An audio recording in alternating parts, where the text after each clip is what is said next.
Hey everyone, and welcome back to Thesaurus Thrive. Have you ever found yourself doing chores like cooking dinner or cleaning up and wished you could easily talk about what you're doing in English? Oh, absolutely, Lily. It happens to me all the time. Sometimes I'm just washing the dishes and I think, how would I describe this simple action to a friend in English? It's not always as easy as it sounds, right? Exactly. It's one thing to learn words from a list, but it's another to use them naturally in everyday conversations. And daily routines, cooking and cleaning, are such a huge part of our lives. They really are. We do these things every single day, without even thinking about it. So learning to talk about them in English can really boost our confidence for basic conversations. That's what we're here for today.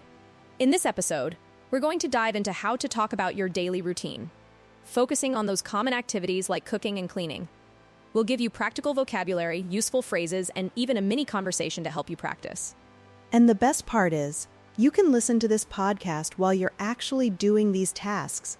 So whether you're chopping vegetables, wiping down your counters, or folding laundry, you can learn and practice at the same time. Perfect. Let's start with the basics, talking about your general daily routine. This means describing what you do from morning to night. We use the present simple tense for routines because they are regular actions. Right, like, I wake up at 7 a.m. or I brush my teeth before bed. Simple and direct. Exactly.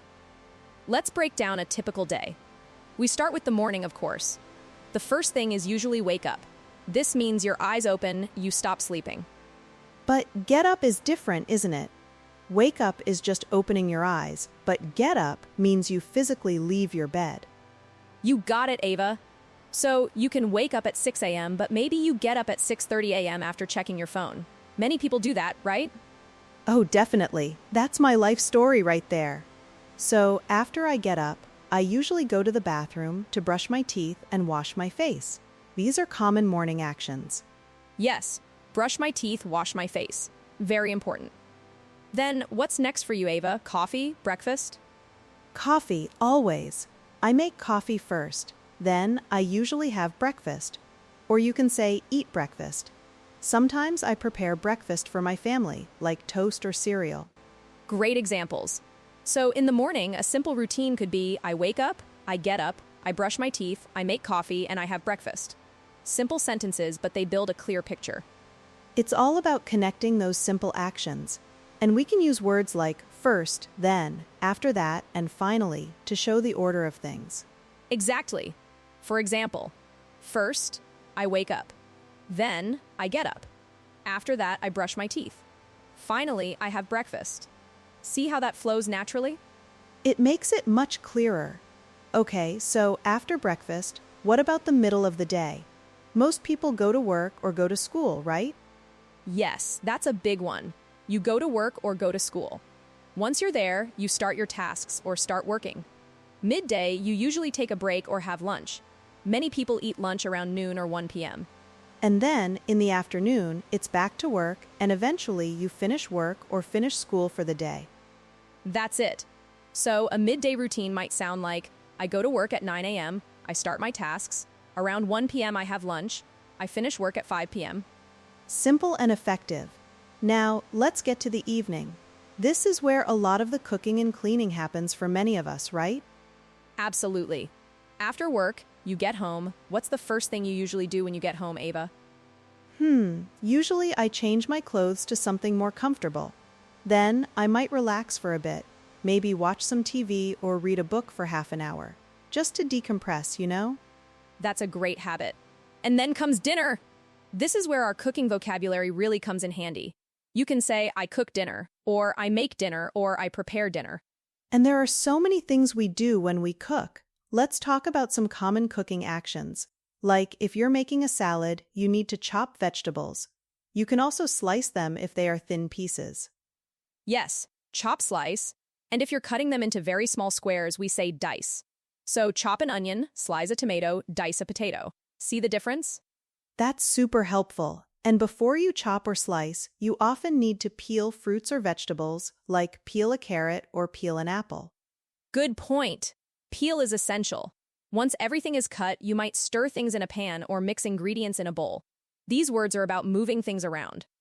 Stir the soup, mix the batter for a cake. Got it. And what about cooking methods? Oh, a lot of them. You can fry food in a pan with oil, like fry an egg or fry some chicken. You can boil water or food in a pot, like boil pasta or boil potatoes. And bake in an oven, like bake a cake or bake bread. And roast is also in an oven, usually for meat or vegetables, like roast chicken or roast potatoes. Excellent. So we have fry, boil, bake, and roast. These are key verbs for cooking. And when you're preparing, you might add ingredients, like add salt or add spices. You can also pour liquids, like pour water into the pot. Okay, so a simple cooking description could be, I chop the vegetables, then I fry the chicken in a pan. After that, I boil some rice and add salt. Perfect, Ava. And once the food is ready, we have dinner or eat dinner. Sometimes we say, enjoy your meal. It all sounds delicious.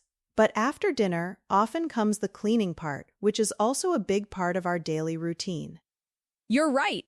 Let's talk about cleaning vocabulary. The most common thing after a meal is to do the dishes or wash the dishes. This means cleaning plates, bowls, cups, and cutlery. Yes, doing the dishes is a daily task for most people. And if you have a dishwasher, you load the dishwasher and then unload the dishwasher later. Good additions. Beyond dishes, we often need to clean the kitchen. This might involve wiping down the counters or wiping the table. Wipe means to clean a surface with a cloth. And if something is very dirty, you might need to scrub it, like scrub the pan to remove stuck food. Exactly. Scrub implies more effort. What about the floors, Ava? How do you clean floors? Well, if it's a hard floor, I might sweep it with a broom to collect dust and crumbs. Or, if it's really dirty, I mop the floor with a wet mop and cleaning solution. Perfect. Sweep and mop. And for carpets or rugs, we vacuum or vacuum the carpet using a vacuum cleaner. So many different actions. We also dust furniture, which means removing dust with a duster or a cloth, like dust the shelves or dust the TV stand. Yes, dust is key. And a general term for making a place neat is tidy up or clean up. You can tidy up your room or clean up the living room. I love tidy up. It sounds less intense than clean the whole house. It just means putting things back in their place, right? Like put away your clothes or put away the books. Exactly.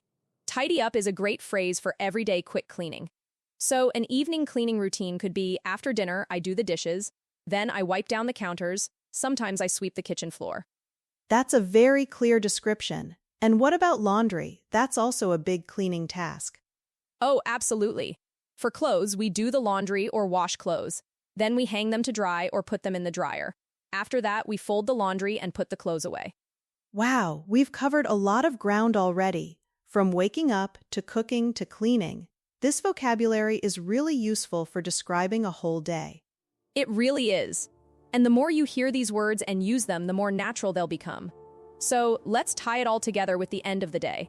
After all the cooking and cleaning, it's time to relax. Yes, very important.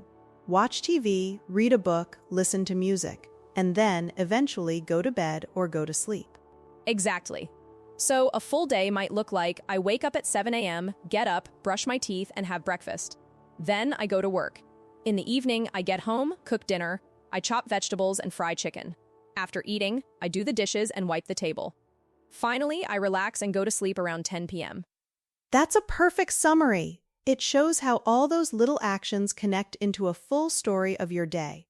Now, let's get into our practice section. This is your chance, listeners, to speak out loud. Don't be shy. That's right. We'll say a sentence, and then we'll give you a moment to repeat it. Try to say it clearly and confidently. Let's start with a morning routine sentence. Okay, repeat after me. Every morning, I wake up, make coffee, and then I brush my teeth. Great.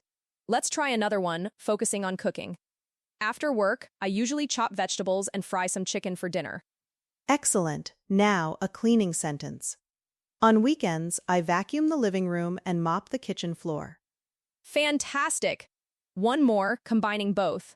Before dinner, I prepare the food, and after eating, I do the dishes and wipe the counters. You're doing great. Keep practicing these sentences aloud. The more you say them, the more natural they'll feel. Now, how about a mini conversation? Lily and I will talk about our evening plans, and you can hear how these phrases fit into a natural dialogue. Sounds good. So, Ava, what are your plans for this evening? Oh, well, first I need to get home from work around 6 p.m. Then I usually like to relax for a little bit, maybe listen to some music. After that, I'll start cooking dinner. Oh, nice. What are you planning to make tonight? I think I'll make a simple pasta dish. I need to chop some onions and garlic, and then I'll fry them in a pan with some olive oil. Then I'll boil the pasta. It's quick and easy, you know? That sounds delicious. I love pasta. And after dinner, will you be doing the dishes or do you have a dishwasher? I have a dishwasher, thankfully. So I'll load the dishwasher, and then I'll just quickly wipe down the kitchen counters and the stovetop. I like to keep the kitchen clean before bed. That's a good habit. I try to do the same. Sometimes, if I have time, I'll even sweep the kitchen floor, especially if I've been cooking something messy. Me too. It's satisfying to go to bed with a tidy kitchen. After all that, I'll probably just watch a little TV, maybe read for a bit, and then go to sleep. Sounds like a very productive but also relaxing evening. See, listeners, that's how a natural conversation can flow using all these words and phrases we talked about. It's not about being perfect, it's about communicating your day. Exactly. Don't worry if you don't remember every single word right away. The key is to start using them and making them part of your own speaking habit. Which brings us to some motivation and tips for improving your English fluency, especially with daily activities. Our first tip is narrate your actions in English. Yes, this is so effective. When you're cooking, cleaning, or doing anything, just say what you're doing out loud in English, even if it's just to yourself, like, I'm peeling the potato, or now I'm wiping the table. It sounds a bit silly at first, but it trains your brain to think in English. It creates a direct link between the action and the English word for it. You're building muscle memory for your language skills. Our second tip, label items in your house. Take sticky notes and write the English names for things in your kitchen or bathroom, like knife, pot, sponge, towel. This is a fantastic visual aid. Every time you see that item, you'll see the English word. It helps reinforce vocabulary without even trying too hard. You're seeing the words in their natural environment. And our third tip, listen to English content while doing chores. Just like you're doing now. Put on a podcast, some English music, or even a simple English news broadcast while you're cooking or cleaning. This is called passive immersion. Even if you're not actively focusing on every word, your ears get used to the sounds, rhythm, and common phrases of English. It builds familiarity over time. Another great tip, number 4. Don't worry about perfection, just speak. Seriously, it's okay to make mistakes. Native speakers make mistakes too. The goal is to communicate, to be understood. Confidence comes from trying, not from being perfect. That's such an important point, Ava. Many learners get stuck because they're afraid of sounding wrong, but every mistake is a step towards getting it right. Think of it as a learning opportunity, not a failure. And finally, tip number 5. Consistency is key. Even if you only have 5 or 10 minutes a day, use that time to think or speak in English. Small, regular efforts add up to big results. Absolutely. Daily practice, even for a short time, is much more effective than studying for a long time once a week. It keeps the language fresh in your mind and reinforces what you've learned. So, try narrating your morning routine in English tomorrow. Talk about what you're cooking tonight, or describe how you clean your bathroom on the weekend. Use these phrases. That's a wrap for today's episode of Thesaurus Thrive. We hope this has given you some great tools and confidence to talk about your daily routine, especially those cooking and cleaning moments, in English. Remember, the more you practice, the easier it gets, and you can always come back to this episode and listen again while you're busy with your daily tasks. If you found this episode helpful, please do us a favor. Like this podcast, share it with a friend who's also learning English, and subscribe to Thesaurus Thrive for more practical English lessons. Your support really helps us reach more learners like you. Keep practicing, keep speaking, and remember, every little bit of effort counts. That's all for today. From Ava and me, Lily, thank you for tuning in, and we'll catch you in the next episode. Bye for now, everyone.